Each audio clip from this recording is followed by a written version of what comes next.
औज़ुबिल्लाहिमिनश्शैतानिर्रजीम बिस्मिल्लाहिर्रहमानिर्रहीम। Dear students, अस्सलाम वालेकुम। जैसा कि आपको पता है कि हम प्रोटीन के मुतल्लिक़ पढ़ रहे थे, तो प्रोटीन जो होते हैं ये हमने बताया था कि अमाइनो एसिड्स के मिलने से बनते हैं।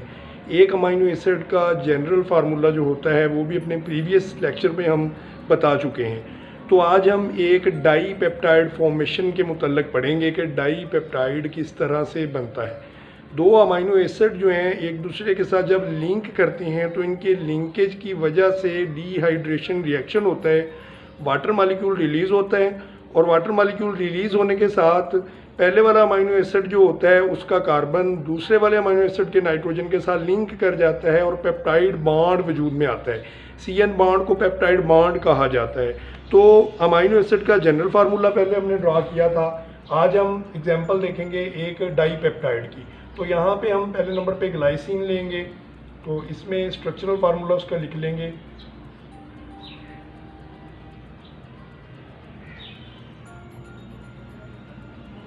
H2N carbon C double bond OH। यहाँ पे हमने अमाइनो एसिड में देखा था कि यहाँ पे R था, R से मुराद है यहाँ पे अल्काइल ग्रुप था। यहाँ पे कोई भी इसके साथ ग्रुप जो है वो अटैच होने की सलाहियत रखता है। तो अगर यहाँ पर हाइड्रोजन होगा तो ये ग्लाइसिन का स्ट्रक्चर बनेगा। नीचे भी इसके हाइड्रोजन है।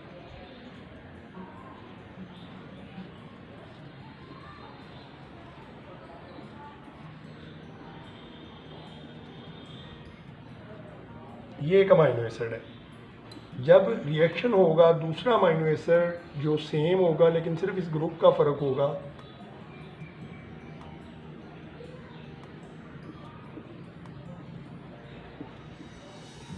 H2N C double bond OH carboxylic group यहाँ पे होगा। जब ये रिएक्शन होगा तो ये वाला वाटर मॉलिक्यूल जो है यहाँ से निकल जाएगा। ये एक डिहाइड्रेशन रिएक्शन है जिसमें वाटर मॉलिक्यूल रिलीज हुआ है और ये वाला वाटर मॉलिक्यूल आगे चला जाएगा H2O। अब हम देखेंगे कि इस डाई पेप्टाइड में किस तरह से ये दो अमाइनो एसिड जो हैं वो एक दूसरे के साथ लिंक करते हैं। यहाँ पे इसके नीचे सेम होगा, ये ग्रुप का फ़र्क है CH3 यहाँ पे होगा, इसका नाम चेंज हो जाएगा इस ग्रुप की वजह से। यहाँ पे हाइड्रोजन था तो इसका नाम जो था वो ग्लाइसिन था। यहाँ पे CH3 हो गया तो इसका नाम जो है वो चेंज हो गया, ये बन गया। अब जब रिएक्शन होगा इन दोनों के दरमियान तो ये वाटर मॉलिक्यूल जैसा कि आपको पता है कि निकल चुका है, तो ये दोनों लिंक कर जाएंगे इसमें, इस तरह से बनेगा।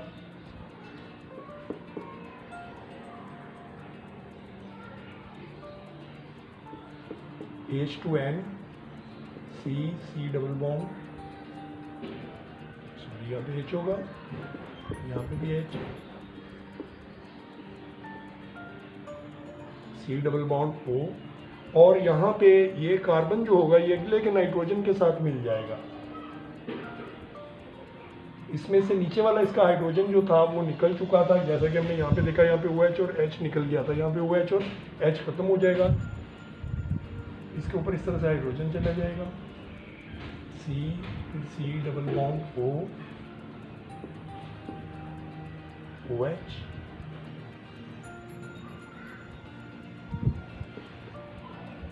CH3, ये इस तरह से ही रहेगा। तो ये कार्बन और ये जो नाइट्रोजन है इन दोनों के दरमियान ये वाला बॉन्ड जो बना है, इस बॉन्ड को नाम दिया जाएगा पेप्टाइड। तो इसमें हमने देखा कि ये दो यूनिट रखता है। इसमें एक अमाइनो एसिड जो है वो दूसरे अमाइनो एसिड के साथ लिंक किया है और इन दोनों की लिंकेज की वजह से ये वाला कंपाउंड ग्लाइसाइल एलानाइन जो है वो वजूद में आया है। तो ये एक डाई पेप्टाइड है। तो डाई पेप्टाइड दो सिंगल अमाइनो एसिड्स के मिलने से बना है। तो जब ये रिएक्शन हो जाता है इसके बाद दोबारा से इसका ये वाला जो पार्ट है जो अमाइन ग्रुप है और जो लास्ट वाला पार्ट है, ये फर्दर दोनों एंड जो होते हैं ये दोबारा से रिएक्शन के लिए अवेलेबल होते हैं। इस तरह से मज़ीद अमाइनो एसिड जो होते हैं वो इनके साथ लिंक कर सकते हैं, जिनकी लिंकेज की वजह से दोबारा यही पेप्टाइड बॉन्ड जो है वो वजूद में आएगा। तो इस तरह से ट्राई पेप्टाइड, टेट्रा पेप्टाइड वजूद में आते हैं। जब बहुत सारे अमाइनो एसिड लिंकेज करते हैं, लिंक करते हैं, तो एक लंबी चेन वजूद में आती है जिसको पॉलीपेप्टाइड चेन का नाम दिया जाता है। तो प्रोटीन्स इस तरह से बनते हैं। इंसानी बॉडी के अंदर प्रोटीन की तादाद काफ़ी ज़्यादा पाई जाती है। तकरीबन ये 170 किस्म के अमाइनो एसिड जो होते हैं ये बॉडी के अंदर पाए जाते हैं। इनमें से सिर्फ 20 किस्म के अमाइनो एसिड जो होते हैं, 20 किस्म के अमाइनो एसिड जो होते हैं वो प्रोटीन बनाने में अहम किरदार अदा करते हैं। तो ये 20 टाइप अमाइनो एसिड जो हैं ये बहुत ही इंपॉर्टेंट है, क्योंकि ये प्रोटीन्स जो हैं उनको बनाते हैं, प्रोटीन्स की फॉर्मेशन करते हैं। इसमें हमने देखा कि ये 2 यूनिट रखता है। इसमें एक अमाइनो एसिड जो है वो दूसरे अमाइनो एसिड के साथ लिंक किया है, और इन दोनों की लिंकेज की वजह से ये वाला कंपाउंड ग्लाइसिल एलानाइन जो है वो वजूद में आया है। तो ये एक डाई पेप्टाइड है। तो dipeptide 2 single amino acids के मिलने से बना है। तो जब ये रिएक्शन हो जाता है, इसके बाद दोबारा से इसका ये वाला जो पार्ट है जो अमाइन ग्रुप है और जो लास्ट वाला पार्ट है, ये फर्दर दोनों एंड जो होते हैं ये दोबारा से रिएक्शन के लिए अवेलेबल होते हैं। इस तरह से मज़ीद अमाइनो एसिड जो होते हैं वो इनके साथ लिंक कर सकते हैं, जिनकी लिंकेज की वजह से दोबारा यही पेप्टाइड बॉन्ड जो है वो वजूद में आएगा। तो इस तरह से ट्राई पेप्टाइड, टेट्रा पेप्टाइड वजूद में आते हैं। जब बहुत सारे अमाइनो एसिड लिंकेज करते हैं, लिंक करते हैं, तो एक लंबी चेन वजूद में आती है जिसको पॉलीपेप्टाइड चेन का नाम दिया जाता है। तो प्रोटीन्स इस तरह से बनते हैं। इंसानी बॉडी के अंदर प्रोटीन की तादाद काफ़ी ज़्यादा पाई जाती है। तकरीबन ये 170 किस्म के अमाइनो एसिड जो होते हैं, 20 किस्म के अमाइनो एसिड जो होते हैं, 20 किस्म के अमाइनो एसिड जो होते हैं वो प्रोटीन बनाने में अहम किरदार अदा करते हैं।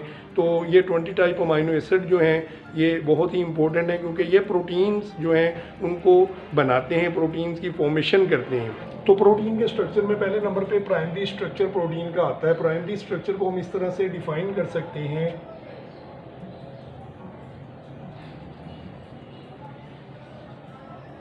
प्राइमरी स्ट्रक्चर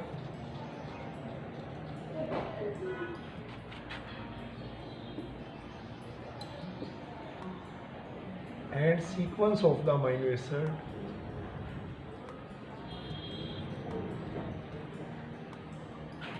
acids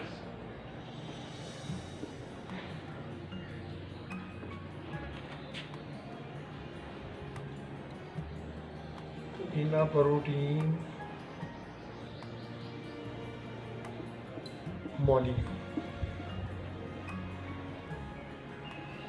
तो प्राइमरी स्ट्रक्चर जो है ये सबसे सिंपल तरीन स्ट्रक्चर है, क्योंकि इसमें अमाइनो एसिड जो हैं वो एक दूसरे के साथ लिंक करते हैं। अमाइनो एसिड की लिंकेज की वजह से ये वाली चेन वजूद में आती है। तो इसमें आप इस तरह से एफ सेंजिल जो थे इन्होंने 10 साल इंसुलिन मॉलिक्यूल जो था उस पर वर्क किया। इन्होंने बताया कि इंसुलिन मॉलिक्यूल जो है वो 2 चेन्स पर मुश्तमिल होता है। इसमें एक चेन जो होती है वो 30 अमाइनो एसिड पर मुश्तमिल होती है, जबकि दूसरी चेन जो है वो 21 अमाइनो एसिड पर मुश्तमिल होगी। तो इन्होंने वर्क किया इंसुलिन पे। इन्होंने बताया टोटल अमाइनो एसिड जो हैं इंसुलिन के मॉलिक्यूल में पाए जाने वाले उनकी तादाद है 51। इनमें से एक चेन जो होगी वो 30 अमाइनो एसिड पर मुश्तमिल होगी,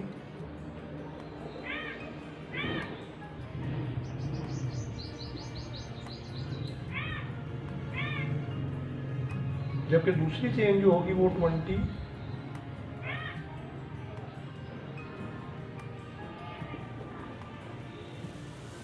अमाइनो एसिड पर मुश्तमिल है। ये दोनों मिलकर इनको काउंट किया जाए तो 51 अमाइनो एसिड बनते हैं। और ये वाली चेन्स जो होती हैं इनको अगर देखा जाए तो ये दोनों चेन्स जो हैं ये डाइसल्फाइड ब्रिज के ज़रिए से जुड़ी हुई होती हैं, सल्फर सल्फर बॉन्ड की वजह से। डाइसल्फाइड ब्रिज, तो सल्फर सल्फर बॉन्ड की वजह से ये चेन जो है वो अटैच होती है। तो दूसरे नंबर पे, पहले नंबर पे ये था इंसुलिन पे वर्क, दूसरे नंबर पे हीमोग्लोबिन पे है। हीमोग्लोबिन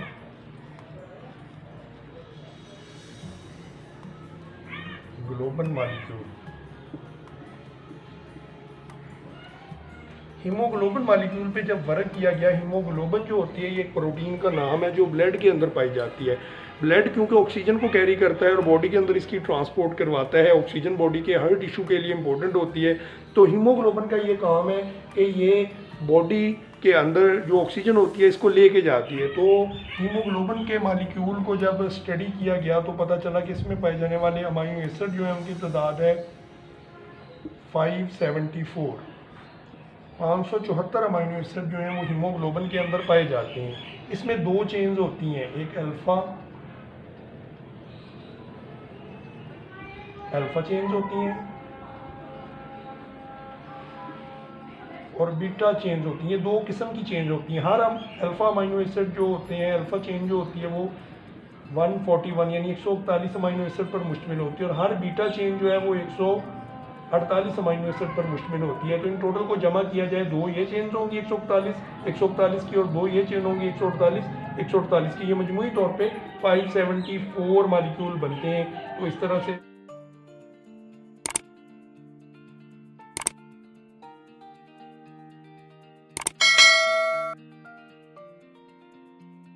देखा sequence of amino acid. B point होगा size of the protein molecule. Protein molecule का साइज क्या होता है? तो प्रोटीन मॉलिक्यूल का कोई स्पेसिफिक साइज़ नहीं होता। ये साइज़ डिपेंड करेगा कि उसके अंदर पाए जाने वाले अमाइनो एसिड जो हैं उनकी तादाद क्या है। तो हम इस तरह से कह सकते हैं कि size of the protein molecule depend amino acid in a protein molecule. किसी भी प्रोटीन मॉलिक्यूल के अंदर जितने अमाइनो एसिड होंगे वो उसका साइज जो है उसको डिटरमिन करेंगे, वो बताएंगे कि इसका साइज़ क्या है। और तीसरे नंबर पे जो सी पॉइंट आता है इसमें है specific arrangement of protein molecule.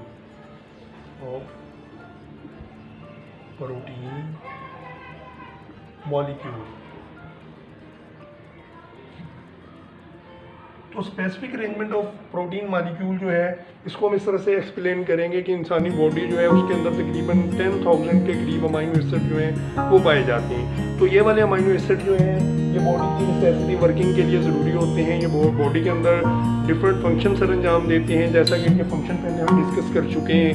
तो इनमें अमाइनो एसिड की एक मखसूस तरतीब होती है। हर एक प्रोटीन मॉलिक्यूल के अंदर अमाइनो एसिड की जो सीक्वेंस होती है वो मखसूस होती है। इस सीक्वेंस में से अगर एक सिंगल अमाइनो एसिड अपनी जगह से डिस्टर्ब हो जाता है, अपनी जगह पे नहीं रहते, तो उसका मतलब है कि होल प्रोटीन का स्ट्रक्चर जो है वो डिस्टर्ब हो जाएगा। जैसा कि सिकल सेल एनीमिया एक ब्लड की डिजीज है, ह्यूमन के अंदर पाई जाने वाली एक बीमारी है जिसमें बॉडी के अंदर खून की कमी हो जाती है। तो सिकल सेल एनीमिया में होता क्या है, नॉर्मल अमाइनो एसिड एक सिंगल जो है ना वो उसकी सीक्वेंस में से डिस्टर्ब होता है, उसकी जगह पर एक दूसरा अमाइनो एसिड लग जाता है जिसमें नॉर्मल ग्लूटामिक एसिड जो होता है उस पर रिप्लेस हो जाता है वो वैलिन के साथ। तो एक सिंगल अमाइनो एसिड जो है उसके डिस्टर्ब होने की वजह से सिकल सेल एनीमिया की डिजीज जो है वो ह्यूमन के अंदर पैदा होती है। सिकल सेल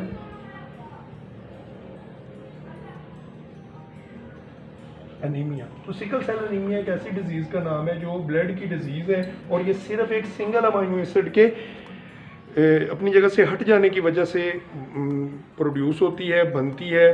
तो इस बीमारी में अगर सिंगल अमाइनो एसिड अपनी जगह से ना हटे, वो अपनी नॉर्मल जगह पे रहे तो नॉर्मल वो हीमोग्लोबिन चेंज रहेगी। लेकिन अगर उसमें सीक्वेंस डिस्टर्ब होती है तो वो डिजीज़ की सूरत में अपीयर होती है और यहाँ तक कि ये डेथ काज कर सकती है। तो हम कह सकते हैं कि प्रोटीन जो हैं उनके अंदर पाए जाने वाले अमाइनो एसिड जो हैं वो मखसूस सीक्वेंस के साथ होते हैं। इनकी सीक्वेंस जो होती है वो इनकी प्रॉपर फंक्शनिंग के लिए, प्रॉपर वर्किंग के लिए ज़रूरी होती है।